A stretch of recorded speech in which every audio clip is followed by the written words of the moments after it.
बाबा, आज फिर भूखा हूं। अम्मी कहाँ गई? कोई रोटी देगा? उस रात अल्लाह ने उस यतीम की रूह सुनी और सूरह अल-माऊन नाजिल की, जो आज भी हर मुसलमान का इम्तिहान ले रही है। वो लोग जो नमाज तो पढ़ते हैं लेकिन यतीम को धक्का देते हैं, मिस्कीन को खाना नहीं देते। अल्लाह, क्या मैंने कोई गुनाह किया जो सब मुझे भगा देते हैं? अल्लाह ने जवाब दिया, नहीं, गुनाह उनका है जो मेरा दीन समझते ही नहीं। फिर एक अजनबी आया, उसने यतीम को उठाया, गले लगाया, रोटी खिलाई। बेटा, आज से तू मेरा भाई है।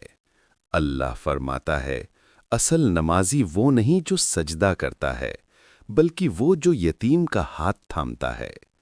आज पूछो अपने दिल से, क्या तुम भी उस यतीम को धक्का तो नहीं दे रहे?